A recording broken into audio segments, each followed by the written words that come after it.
वाहिगुरू जी का खालसा वाहिगुरू जी की फतेह। गुरबाणी व्याकरण की क्लास विच आप सारिਆਂ ਦਾ स्वागत है जी।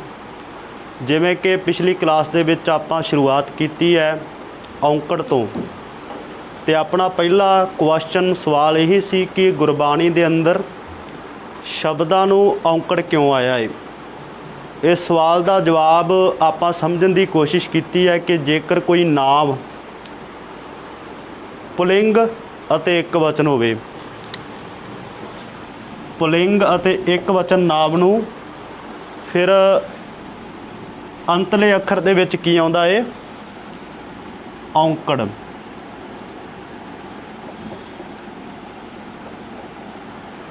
जिवें मूल मंत्र दे विच सत नाम है, उत्थे मम्मे नूं औंकड़ है, करता पुरख खखे नूं औंकड़ है, निरभौ। इत्थे एक गल जिथे ऊड़ा ते ईड़ी है ना, ये दोवें अखर गुरबाणी दे विच कदे भी मुक्ता नहीं आउणगे। ऊड़े नूं भी कोई ना कोई मात्रा होएगी ते ईड़ी नूं भी कोई ना कोई मात्रा होएगी गुरबाणी दे विच, क्योंकि इन्हां नूं मुक्ता उच्चारण कीता ही नहीं जा सकदा शब्दां दे विच। इस करके ऊड़े नूं जां तां औंकड़ होएगी जां होर कोई मात्रा होएगी, ईड़ी नूं भी जां सियारी जां बिहारी, इस तरह कोई ना कोई मात्रा गुरबाणी दे अंदर हरेक थां ते लगी होएगी।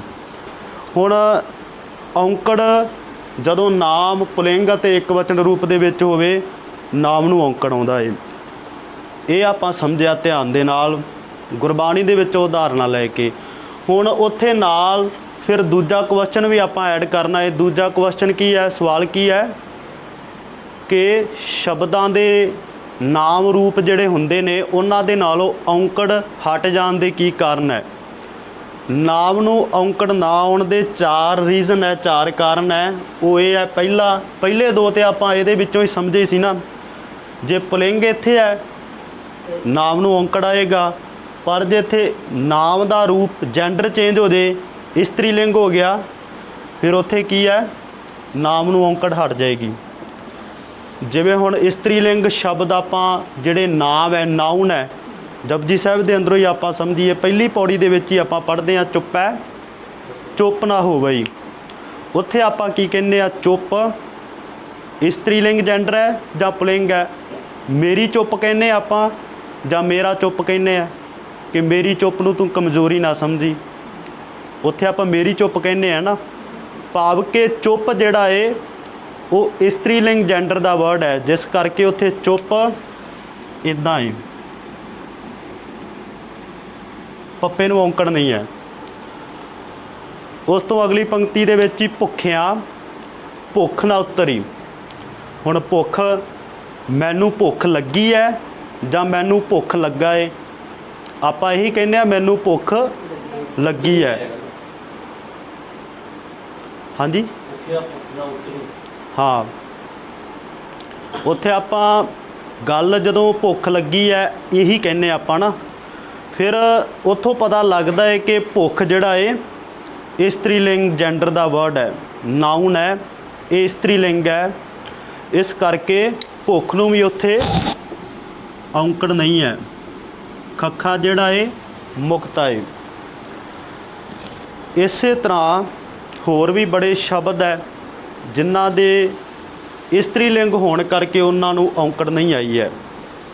ठीक है, एक तो ये रीज़न हो गया नाम नूं औंकड़ नहीं आउंदी है। फिर दूजा रीज़न है बहुवचन।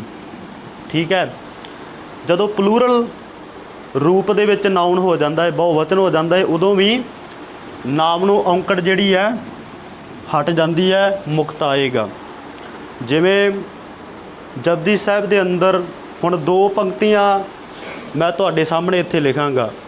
उत्थे आपां ये सोचना भी कित्थे औंकड़ लगनी चाहिए है, कित्थे औंकड़ नहीं लगनी।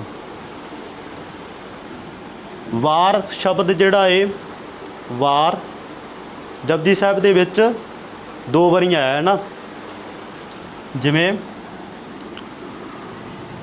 कवन सोवेला वक्त कवन तय हो गया। दूजी पंक्ति एक होर है, राती रुती थिती वार। ਹੁਣ ਦੋਵਾਂ ਪੰਕਤੀਆਂ ਦੇ ਵਿੱਚ ਵਾਰ ਲਫ਼ਜ਼ ਆਇਆ ਹੈ। ਵਾਰ ਦਾ ਮੀਨਿੰਗ ਕੀ, अर्थ की है? दिन, है ना। जिवें मंगलवार, वीरवार, बुधवार। हुण इत्थे आपां सोचना है भी इन्हां दोवां चों कित्थे औंकड़ लगनी है, कित्थे औंकड़ गुरबाणी दे अंदर, जपजी साहिब दे अंदर नहीं लगी हुई। ध्यान दे नाल समझिए, इत्थे लगेगी औंकड़ जां नहीं? जपजी साहिब दे अंदर लगी हुई है जां नहीं लगी हुई? कवन थित, कवन वार।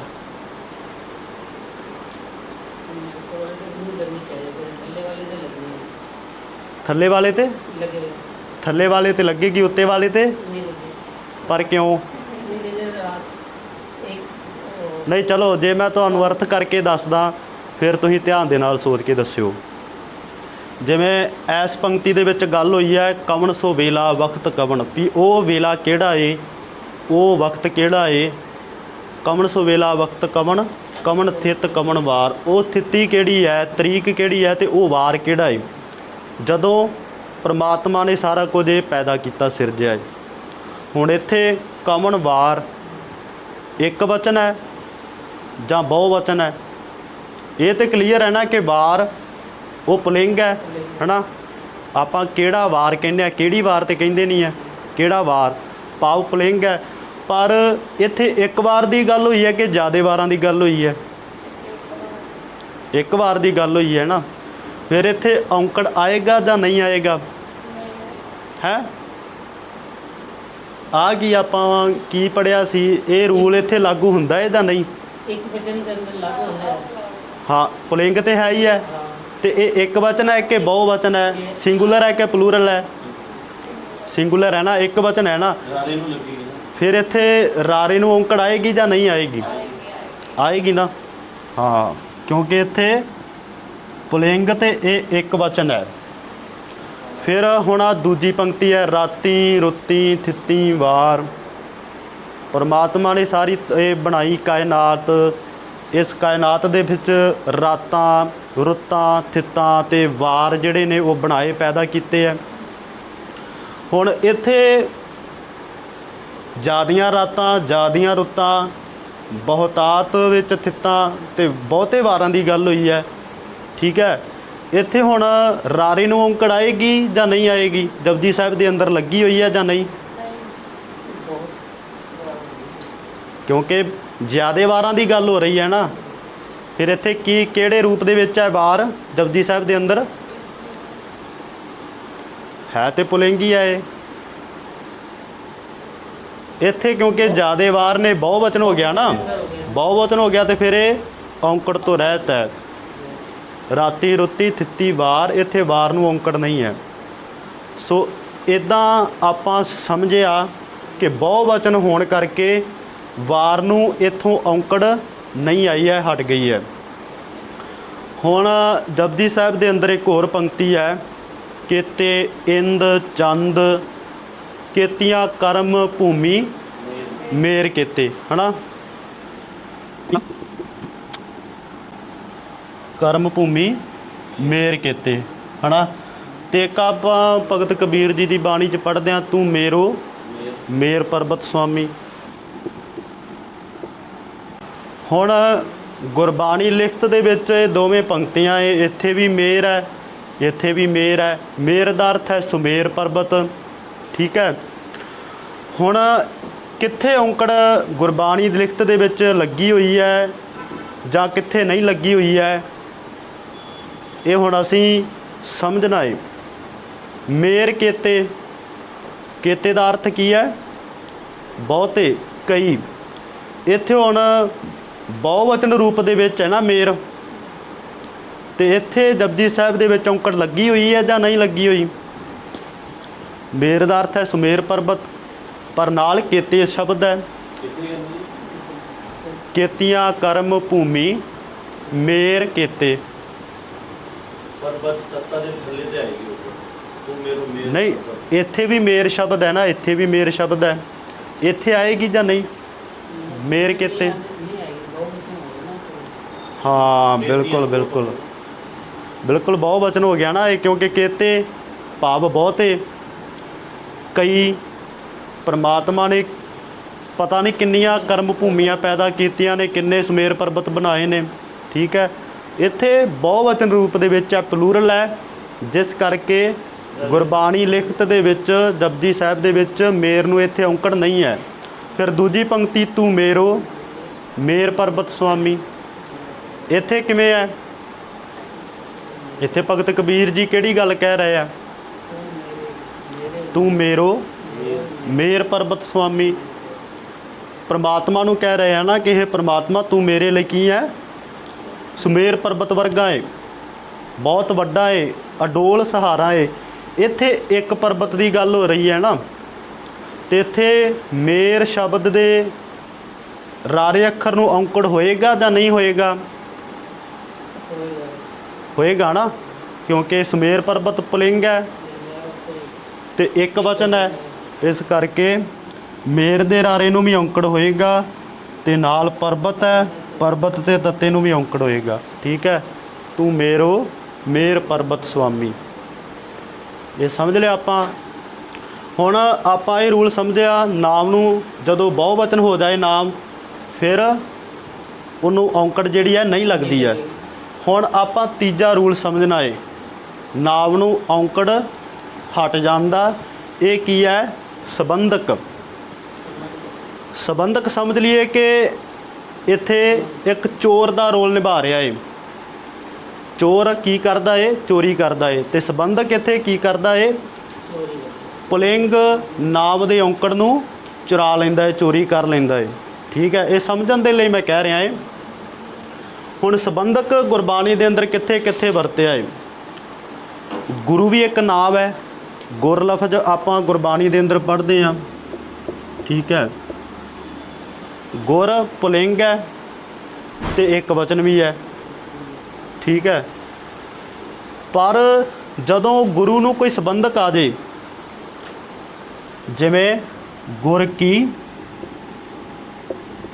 ਸੇਵਾ, ਠੀਕ ਹੈ, ਜਾਂ ਗੁਰ ਕੀ ਮੂਰਤ, ਠੀਕ ਹੈ, ਜਾਂ ਆਪਾਂ ਕਹਿ ਲਈਏ ਗੁਰ ਕੀ ਸ਼ਰਨ,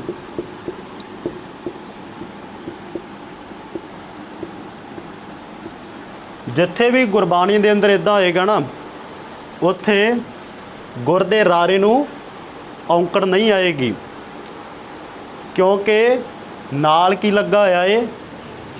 ਕੀ ਲੱਗਾ ਏ? ਕੀ ਸੰਬੰਧਕ ਹੈ। ਇਹ ਗੁਰੂ ਦਾ ਸੰਬੰਧ ਜਿਹੜਾ ਏ ਸ਼ਰਨ ਦੇ ਨਾਲ ਜੋੜ ਰਿਹਾ ਹੈ ਨਾ, ਦੋ ਸ਼ਬਦਾਂ ਨੂੰ ਆਪਸ ਦੇ ਵਿੱਚ ਮਿਲਾ ਰਿਹਾ ਏ, ਜਿਸ ਕਰਕੇ ਸੰਬੰਧਕ ਹੋਣ ਕਰਕੇ, ਪ੍ਰੈਪੋਜੀਸ਼ਨ ਹੋਣ ਕਰਕੇ ਗੁਰ ਦੇ ਰਾਰੇ ਨੂੰ ਔਂਕੜ ਨਹੀਂ ਆਏਗੀ। ਇਸੇ ਤਰ੍ਹਾਂ ਹੋਰ ਵੀ ਬੜੇ ਸ਼ਬਦ ਆਉਣਗੇ। ਠੀਕ ਹੈ, ਜਿੱਥੇ ਗੁਰੂ ਦਾ ਜ਼ਿਕਰ ਆਏਗਾ ਜਾਂ ਸਾਡੇ ਆਪਣੇ ਮਨ ਦਾ ਜ਼ਿਕਰ ਆਏਗਾ। ਠੀਕ ਹੈ, ਮਨ ਕੀ ਮਤ ਤਿਆਗੋ ਸੰਤੋ। ਹੁਣ ਗੁਰ ਕੀ ਮਹਿਮਾ, ਹਾਂ, ਉੱਥੇ ਵੀ ਗੁਰ ਜਿਹੜਾ ਏ ਔਂਕੜ ਤੋਂ ਰਹਿਤ ਹੋਏਗਾ। ਹੁਣ ਮਨ ਜਿਹੜਾ ਏ ਇਹ ਵੀ ਪੁਲਿੰਗ ਹੈ। ਮਨ ਨੂੰ ਕਈਆਂ ਥਾਵਾਂ 'ਤੇ ਔਂਕੜ ਵੀ ਗੁਰਬਾਣੀ ਦੇ ਅੰਦਰ ਵਰਤੀ ਹੈ ਨਾ, ਪਰ ਜਿੱਥੇ ਮਨ ਨੂੰ ਸੰਬੰਧਕ ਆ ਜਾਏਗਾ, ਮਨ ਕੀ ਮਤ ਤਿਆਗੋ ਸੰਤੋ, ਉੱਥੇ ਫਿਰ ਮਨ ਦਾ ਨੰਨਾ ਅੱਖਰ ਜਿਹੜਾ ਏ ਮੁਕਤਾ ਹੋਏਗਾ, ਔਂਕੜ ਤੋਂ ਰਹਿਤ ਹੋਏਗਾ। ਇਹਨੂੰ ਵੀ ਆਪਾਂ ਗੁਰਬਾਣੀ ਪੜ੍ਹਨ ਵੇਲੇ ਧਿਆਨ ਦੇ ਵਿੱਚ ਰੱਖਣਾ ਹੈ। ਠੀਕ ਹੈ, ਹੁਣ ਚੌਥਾ ਰੂਲ ਕੀ ਹੈ? ਸੰਬੋਧਨ। ਸੰਬੋਧਨ ਕੀ ਚੀਜ਼ ਹੈ? ਜਦੋਂ ਆਪਾਂ ਕਿਸੇ ਨੂੰ ਆਵਾਜ਼ ਮਾਰਦੇ ਹਾਂ, ਹਾਂ, ਸਾਡੇ ਕੋਈ ਸਾਹਮਣੇ ਬੈਠਾ ਏ ਜਾਂ ਕੋਈ ਦੂਰ ਹੈ, ਆਪਾਂ ਕਿਸੇ ਨੂੰ ਆਵਾਜ਼ ਮਾਰ ਕੇ ਕੋਈ ਗੱਲ ਕਹਿੰਦੇ ਆ ਨਾ, ਕਿਸੇ ਦਾ ਨਾਂ ਲੈ ਕੇ, ਉਦੋਂ ਨਾਮ ਨੂੰ ਜਿਹੜੀ ਹੈ ਔਂਕੜ ਹਟ ਜਾਂਦੀ ਹੈ। ਗੁਰਬਾਣੀ ਦੇ ਅੰਦਰ ਬਹੁਤ ਉਦਾਹਰਨਾਂ ਨੇ ਜਿਨ੍ਹਾਂ ਤੋਂ ਆਪਾਂ ਸਮਝ ਸਕਦੇ ਹਾਂ ਗੁਰਬਾਣੀ ਦੇ ਔਂਕੜ ਹਟ ਜਾਂਦੇ ਇਸ ਰੂਲ ਨੂੰ। ਜਿਵੇਂ ਰਹਿ ਰਾਸ ਬਾਣੀ ਦਾ ਪਾਠ ਆਪਾਂ ਕਰਦੇ ਹਾਂ, ਉੱਥੇ ਜਿਹੜਾ ਧੰਨ ਗੁਰੂ ਰਾਮਦਾਸ ਪਾਤਸ਼ਾਹ ਜੀ ਦਾ ਸ਼ਬਦ ਹੈ, ਹਰ ਕੇ ਜਨ ਸਤਿਗੁਰ ਸਤਿਪੁਰਖਾ, ਬਿਨੋ ਕਰੋ ਗੁਰ ਪਾਸ। ਹੁਣ ਉੱਥੇ ਹਰ ਕੇ ਜਨ ਕਿਵੇਂ ਲਿਖਿਆ ਹੋਇਆ ਹੈ ਗੁਰਬਾਣੀ ਦੇ ਵਿੱਚ? ਔਂਕੜ ਤੋਂ ਰਹਿਤ ਹੈ। ਔਂਕੜ ਤੋਂ ਰਹਿਤ ਕਿਉਂ ਹੈ? ਕਿਉਂਕਿ ਉੱਥੇ ਗੁਰੂ ਨੂੰ ਆਵਾਜ਼ ਮਾਰੀ ਹੈ, ਹਰ ਕੇ ਜਨ ਸੰਬੋਧਨ ਕੀਤਾ ਹੈ ਨਾ, ਆਵਾਜ਼ ਮਾਰੀ ਹੈ ਗੁਰੂ ਨੂੰ, ਹਰ ਕੇ ਜਨ ਸਤ ਗੁਰ। ਸਤ ਗੁਰ ਦੇ ਰਾਰੇ ਨੂੰ ਵੀ ਉੱਥੇ ਔਂਕੜ ਨਹੀਂ ਹੈ। ਸਤ ਪੁਰਖਾ ਇੱਥੇ ਨਾਲ ਕੰਨਾ ਲੱਗਾ ਹੈ, ਜਿਸ ਤੋਂ ਪਤਾ ਲੱਗਦਾ ਹੈ ਕਿ ਇਹ ਆਵਾਜ਼ ਮਾਰੀ ਹੈ ਨਾ। ਹੁਣ ਉੱਥੇ ਇਦਾਂ ਲਿਖਿਆ ਹੋਇਆ ਹੈ ਕਿਉਂਕਿ ਗੁਰੂ ਨੂੰ ਸੰਬੋਧਨ ਕੀਤਾ ਗਿਆ ਹੈ। ਜਿੱਥੋਂ ਸਾਨੂੰ ਪਤਾ ਲੱਗੂਗਾ ਕਿ ਕਿੰਨਾ ਸਾਡੇ ਦਿਮਾਗ ਦੇ ਵਿੱਚ ਇਹ ਗੁਰਬਾਣੀ ਵਿਆਕਰਨ ਦੇ ਰੂਲ ਜਿਹੜੇ ਆ ਸਮਝ ਆ ਰਹੇ ਆ ਸਾਨੂੰ। ਹੁਣ ਗੁਰਬਾਣੀ ਦੇ ਅੰਦਰ ਇਦਾਂ ਵੀ ਅਸੀਂ ਬਹੁਤ ਵਾਰ ਪੜ੍ਹਦੇ ਹਾਂ, ਕਹੈ ਨਾਨਕ, ਤੇ ਇਦਾਂ ਵੀ ਹੈ ਕਹੋ ਨਾਨਕ, ਜਾਂ ਕਹੈ ਕਬੀਰ। ਹੁਣ ਇਹਨਾਂ ਵਿੱਚੋਂ ਕਿੱਥੇ ਔਂਕੜ ਲੱਗੇਗੀ ਨਾਨਕ ਨੂੰ ਜਾਂ ਕਬੀਰ ਨੂੰ, ਤੇ ਕਿੱਥੇ ਔਂਕੜ ਨਹੀਂ ਲੱਗੇਗੀ? ਗੁਰਬਾਣੀ ਲਿਖਤ ਦੇ ਵਿੱਚ ਕਿੱਥੇ ਔਂਕੜ ਲੱਗੀ ਹੋਈ ਹੈ, ਕਿੱਥੇ ਨਹੀਂ ਲੱਗੀ ਹੋਈ ਹੈ, ਇਹ ਆਪਾਂ ਸਮਝਣਾ ਹੈ। ਤੇ ਨਾਲ ਇਹ ਤੁਹਾਡਾ ਟੈਸਟ ਵੀ ਹੈ, ਕੁਐਸਚਨ ਵੀ ਹੈ। ਹੁਣ ਪਹਿਲਾ ਕਹੈ ਨਾਨਕ, ਇੱਥੇ ਔਂਕੜ ਲੱਗੇਗੀ ਨਾਨਕ ਨੂੰ ਜਾਂ ਨਹੀਂ? ਨਹੀਂ ਲੱਗੇਗੀ, ਗੁਰਬਾਣੀ ਦੇ ਅੰਦਰ ਨਹੀਂ ਲੱਗੀ ਹੋਈ। ਠੀਕ ਹੈ, ਚਲੋ ਇਹ ਤੁਹਾਡੇ ਅਕੋਰਡਿੰਗ ਨਾਨਕ ਨੂੰ ਇੱਥੇ ਔਂਕੜ ਨਹੀਂ ਲੱਗੀ ਹੋਈ। ਠੀਕ ਹੈ, ਇੱਥੇ ਕਹੋ ਨਾਨਕ, ਇੱਥੇ ਔਂਕੜ ਲੱਗੀ ਹੋਏਗੀ ਗੁਰਬਾਣੀ ਦੇ ਅੰਦਰ ਜਾਂ ਨਹੀਂ? ਕਹੋ ਨਾਨਕ ਇੱਥੇ ਲੱਗੀ ਹੈ ਜਾਂ ਨਹੀਂ ਲੱਗੀ ਹੈ? ਚਲੋ ਆਪਾਂ ਪਹਿਲਾਂ ਇਹਨਾਂ ਨੂੰ ਸਮਝ ਲਈਏ। ਇੱਥੇ ਗੱਲ ਕੀ ਹੋ ਰਹੀ ਹੈ? ਕਹਿ ਨਾਨਕ, ਠੀਕ ਹੈ, ਕਿ ਨਾਨਕ ਆਖਦਾ ਏ, ਨਾਨਕ ਆਖਦਾ ਹੈ ਨਾ। ਤੇ ਇੱਥੇ ਕੀ ਗੱਲ ਹੋ ਰਹੀ ਹੈ? ਕਹੋ ਨਾਨਕ। ਇੱਥੇ ਕੀ ਕਿਹਾ ਜਾ ਰਿਹਾ ਹੈ? ਹੇ ਨਾਨਕ ਤੂੰ ਕਹੋ, ਤੂੰ ਆਖ। ਜਦੋਂ ਸਾਡੇ ਸਾਹਮਣੇ ਕੋਈ ਬੈਠਾ ਏ, ਆਪਾਂ ਕਿਸੇ ਨੂੰ ਕੋਈ ਕੰਮ ਕਹਿੰਦੇ ਆ, ਇਹੀ ਕਹਿੰਦੇ ਆ ਵੀ ਤੂੰ ਕਰ ਜਾਂ ਤੂੰ ਬੋਲ, ਤੂੰ ਕਹੋ। ਹੁਣ ਇੱਥੋਂ ਸਾਨੂੰ ਪਤਾ ਲੱਗ ਰਿਹਾ ਹੈ ਕਹਿ ਨਾਨਕ ਭਾਵ ਕਿ ਨਾਨਕ ਕਹਿੰਦਾ ਏ। ਇੱਥੇ ਨਾ ਤੇ ਨਾਨਕ ਬਹੁਵਚਨ ਹੈ, ਨਾ ਨਾਨਕ ਇਸਤਰੀ ਲਿੰਗ ਹੈ, ਤੇ ਨਾ ਹੀ ਨਾਨਕ ਨੂੰ ਸੰਬੋਧਨ ਕੀਤਾ ਗਿਆ ਏ, ਆਵਾਜ਼ ਮਾਰੀ ਗਈ ਹੈ। ਇੱਥੇ ਨਾਨਕ ਇੱਕ ਸਟੇਟਮੈਂਟ ਹੈ ਵੀ ਨਾਨਕ ਆਖਦਾ ਏ, ਨਾਨਕ ਖੁਦ ਆਖ ਰਿਹਾ ਏ। ਇਸ ਕਰਕੇ ਇੱਥੇ ਕੀ ਹੈ? ਪੁਲਿੰਗ ਤੇ ਇੱਕ ਵਚਨ ਹੋਣ ਕਰਕੇ ਇੱਥੇ ਨਾਨਕ ਨੂੰ ਗੁਰਬਾਣੀ ਲਿਖਤ ਦੇ ਵਿੱਚ ਔਂਕੜ ਲੱਗੀ ਹੋਈ ਹੈ, ਜਿੱਥੇ ਨਾਲ ਵਰਬ ਕਿਰਿਆ ਜਿਹੜੀ ਹੈ ਕਹਿ ਨਾਨਕ, ਜਾਂ ਇੱਥੇ ਕਹਿ ਕਬੀਰ, ਕਬੀਰ ਆਖਦਾ ਏ। ਫਿਰ ਇੱਥੇ ਕੀ ਹੈ? ਕਬੀਰ ਨੂੰ ਔਂਕੜ ਲੱਗੀ ਹੋਏਗੀ ਗੁਰਬਾਣੀ ਦੇ ਵਿੱਚ। ਕਹੋ ਨਾਨਕ, ਹੁਣ ਇੱਥੇ ਨਾਨਕ ਨੂੰ ਕਿਹਾ ਜਾ ਰਿਹਾ ਹੈ ਵੀ ਹੇ ਨਾਨਕ ਤੂੰ ਆਖ। ਫਿਰ ਇਹ ਸੰਬੋਧਨ ਕੀਤਾ ਗਿਆ ਹੈ, ਨਾਨਕ ਨੂੰ ਆਵਾਜ਼ ਮਾਰੀ ਗਈ ਹੈ। ਇਸ ਕਰਕੇ ਕੀ ਹੈ? ਮੁਕਤਾ। ਇੱਥੇ ਨਾਨਕ ਦੇ ਕੱਕੇ ਨੂੰ ਔਂਕੜ ਨਹੀਂ ਹੈ।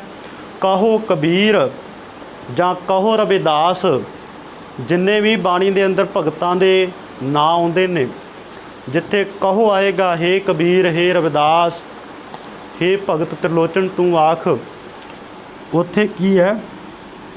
ਕਬੀਰ ਨੂੰ ਵੀ ਔਂਕੜ ਨਹੀਂ ਹੈ। ਇਹ ਕਬੀਰ ਵੀ ਮੁਕਤ ਆਏਗਾ। ਸੋ ਇਹ ਚੌਥਾ ਰੂਲ ਹੈ।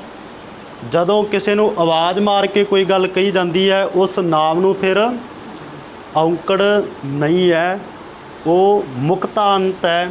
ਪਰ ਜਿੱਥੇ ਪੁਲਿੰਗ ਅਤੇ ਇੱਕ ਵਚਨ ਹੈ, ਬਹੁਵਚਨ ਨਹੀਂ ਹੈ, ਸੰਬੰਧਕ ਨਾਲ ਕੋਈ ਨਹੀਂ ਲੱਗਾ ਏ, ਸੰਬੋਧਨ ਨਹੀਂ ਕੀਤਾ ਗਿਆ ਏ, ਉੱਥੇ ਨਾਮ ਨੂੰ ਔਂਕੜ ਆਏਗੀ। ਠੀਕ ਹੈ, ਦੋ ਪੰਕਤੀਆਂ ਹੁਣ ਸਾਰਿਆਂ ਦਾ ਸਮਝ ਲਓ ਕਿ ਇੱਕ ਟੈਸਟ ਹੀ ਹੈ। ਧਿਆਨ ਦੇ ਨਾਲ ਸਾਰਿਆਂ ਨੇ ਪਹਿਲਾਂ ਸਮਝਣਾ ਹੈ ਤੇ ਫਿਰ ਉਹਦਾ ਜਵਾਬ ਵੀ ਦੇਣਾ ਹੈ ਸਹੀ ਸਹੀ। ਠੀਕ ਹੈ, ਤੇ ਨਾਲ ਨਾਲ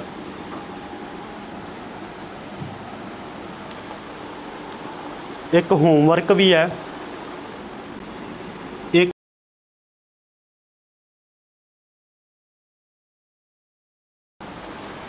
ਪਹਿਲੀ ਪੰਕਤੀ ਹੈ ਘਰ ਮਹਿ ਘਰ ਦੇ ਖਾਏ ਦੇ, ਦੂਜੀ ਪੰਕਤੀ ਹੈ ਦੀਪਕ ਤੇ ਦੀਪਕ ਪ੍ਰਗਾਸਿਆ।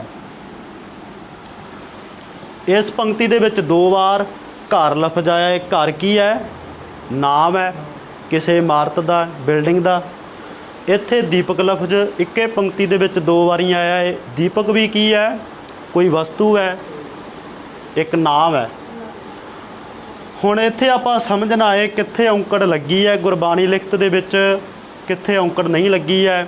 ਕਿਉਂਕਿ ਆਪਾਂ ਕਈ ਵਾਰ ਭੁਲੇਖੇ ਦੇ ਵਿੱਚ ਪੈ ਜਾਂਦੇ ਆ, ਔਂਕੜ ਸਿਹਾਰੀਆਂ ਦੇ ਵਿੱਚ ਪੈ ਕੇ ਕਨਫਿਊਜ਼ ਹੋ ਜਾਂਦੇ ਆ।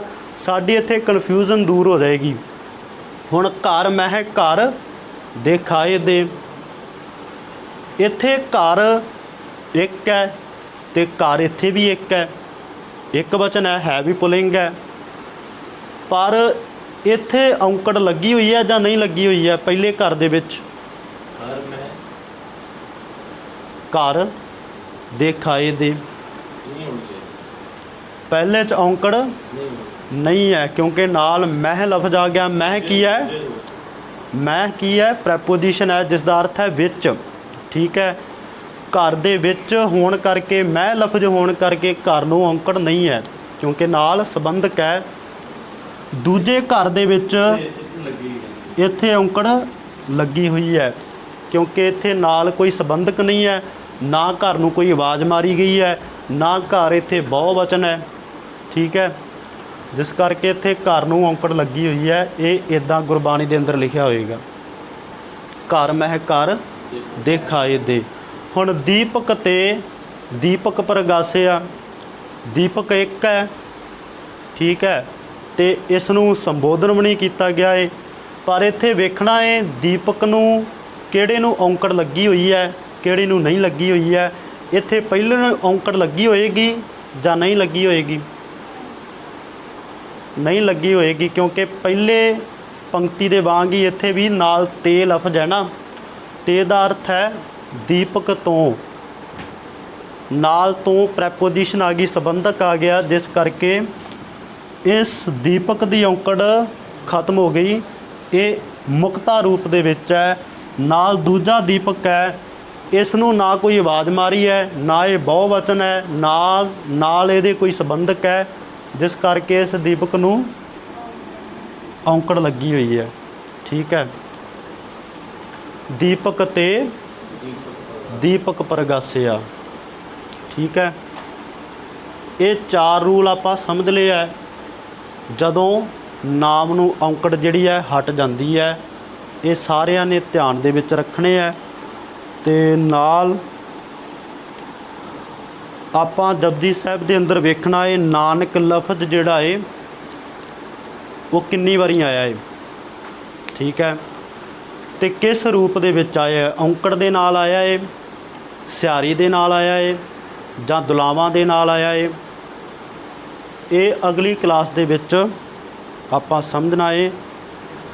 ਸੋ ਕਲਾਸ ਆਪਾਂ ਇੱਥੇ ਹੀ ਖ਼ਤਮ ਕਰਦੇ ਹਾਂ। ਵਾਹਿਗੁਰੂ ਜੀ ਕਾ ਖਾਲਸਾ, ਵਾਹਿਗੁਰੂ ਜੀ ਕੀ ਫਤਿਹ।